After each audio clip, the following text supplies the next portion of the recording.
স্বাগতম সবাইকে, আমি ফাহিম। এই টিউটোরিয়ালে আমরা দেখব যে ওয়েব পেজ মেকারের সাহায্যে কিভাবে ডাইনামিক ওয়েবসাইট তৈরি করা যাবে। So basically web page maker সফটওয়্যারটা তৈরি করা হচ্ছে এইচটিএমএল পেজের জন্য, বাট এটার মাধ্যমে ডাইনামিক ওয়েবসাইটও তৈরি করার একটা পদ্ধতি আছে। আহ, সেটা আমরা এখন দেখব যে কিভাবে এটার মাধ্যমে আমি ডাইনামিক ওয়েবসাইট তৈরি করতে পারবো। সো বেসিক্যালি ডাইনামিক ওয়েবসাইটের যে মেইন বৈশিষ্ট্যটা সেটা হচ্ছে আমাদের দুইটা সাইড অংশ থাকে। একটা হচ্ছে আমাদের স্ট্যান্ডার্ড লেআউট বা স্ট্যান্ডার্ড টেমপ্লেট, আর একটা থাকে কন্টেন্ট। সো আমাদের জাস্ট আমরা যদি এখানে দেখি, আমরা home, contact me, about us, gallery, এখানে যদি ক্লিক করা হয় তাহলে আমাদের শুধু কন্টেন্ট পেজ, আমাদের শুধু এই কন্টেন্ট এই জায়গাটার আমাদের যে লেখাগুলো তা পরিবর্তন হবে। কন্ট্যাক্ট ইনফরমেশন থাকবে, বাকি জিনিস থাকবে, এই জায়গাটা শুধু আমাদের পরিবর্তন হবে, আর বাকি জিনিসগুলো আমাদের ঠিক থাকবে। ওয়েব পেজ মেকারেও এই সুবিধাটা আছে, ইনক্লুড অন অল পেজ, কিন্তু এটা হচ্ছে আমরা ইউজ করব বেসিক ওয়েব পেজ মেকারে। আমরা ডাইনামিকের ক্ষেত্রে ইউজ করব না, আমরা এখানে পিএইচপি কিছু কোডিং, অ্যাডভান্স কিছু কোডিং ইউজ করব। সেই কোডিংটার মাধ্যমে আমরা তৈরি করতে পারবো হচ্ছে একটা সুন্দর ডাইনামিক ওয়েব পেজ। সো এটার জন্য আমাদের দরকার পড়বে হচ্ছে কিছু পিএইচপি সফটওয়্যার। সেটা হচ্ছে একটা পিএইচপি সফটওয়্যার প্যাকেজ, সেটা হচ্ছে এক্সাম। এই ফাইলটা কম্পিউটারে প্রথমে সেট আপ দিয়ে নিতে হবে। সেট আপ দিয়ে নেওয়ার পরে এটা যাবে উইন্ডোজ এক্সপি। আপনি যদি এক্সপি ইউজ করেন, এক্সপির প্রোগ্রামস ফাইলে সেখানে থাকবে এই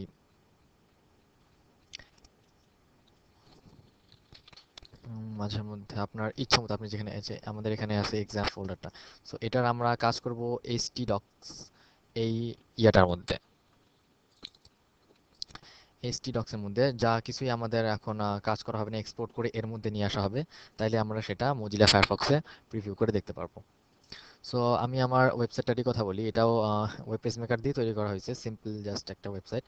সো এটা কিন্তু পিএইচপি ওয়েবসাইট বলা চলে, কারণ এর মধ্যে আমি পিএইচপি কোডিং ইনক্লুড করে আর বাকি ডিজাইনটা কিন্তু ওয়েব পেজ মেকার দিয়েই করা হয়েছে। সো এখানে দেখা যাচ্ছে যে আমি যদি ডাউনলোড ক্লিক করি তাহলে বাকি সব কিছু আমার ঠিক থাকতেছে, খালি আমার এই কন্টেন্ট যে আমার অংশটা আছে, এই অংশটা শুধু আমার চেঞ্জ হবে। বলতে গেলে শুধুই যে এই অংশটা আমাদের চেঞ্জ হবে, বাস এই অংশটার মধ্যে চেঞ্জ হবে। বাকি জিনিস আমার সব ঠিক থাকবে। আমি যদি সিতে ক্লিক করি, এই টিউটোরিয়ালগুলো পরবর্তীতে আপনি দেখতে পারবেন। সো এই যেখানে দেখা যাচ্ছে কোডস, ফর্ম, সব ঠিক আছে, খালি আমাদের এই জিনিসটা আমাদের পরিবর্তন হচ্ছে। সো এটাই হচ্ছে ডাইনামিক ওয়েবসাইটের একটা বৈশিষ্ট্য। সো সফটওয়্যারটা ইনস্টল দেওয়ার পরে এখন আমরা চলে আসি ওয়েব পেজ মেকারে। সো এটার যেহেতু আমরা বলছি দুইটা অংশ থাকবে, তো আমরা একটা নির্দিষ্ট ফোল্ডারে প্রজেক্টের জন্য আমরা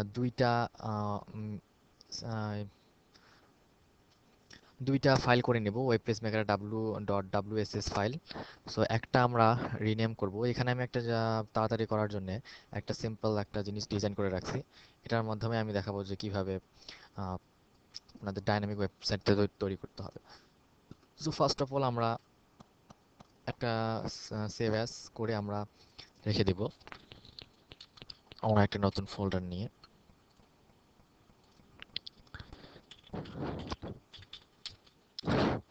এখানে আমরা প্রথমটা নেব হচ্ছে আমাদের টেমপ্লেট।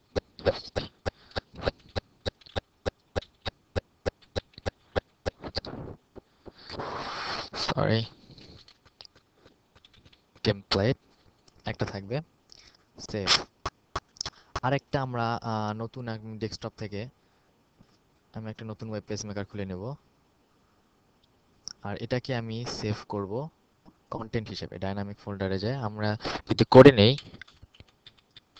তাইলে সুবিধা হয়। আমি দুইটা ফাইল তৈরি করে নিচ্ছি, আর একসাথে দুইটা উইন্ডোতে কাজ করা যাবে। ওয়েব পেজ মেকারের এই সুবিধাটা আছে, আমি ইচ্ছা করলে কন্টেন্টে কাজ করব আমার কন্টেন্টের জন্য, আর টেমপ্লেটে কাজ থাকবে আমাদের স্ট্যান্ডার্ড টেমপ্লেটটা। ওকে, সো সেকেন্ড পার্টে আমরা এর বিস্তারিত জিনিসগুলো দেখবো যে কিভাবে কন্টেন্ট আর আমাদের টেমপ্লেটের মধ্যে কিভাবে কাজ করব।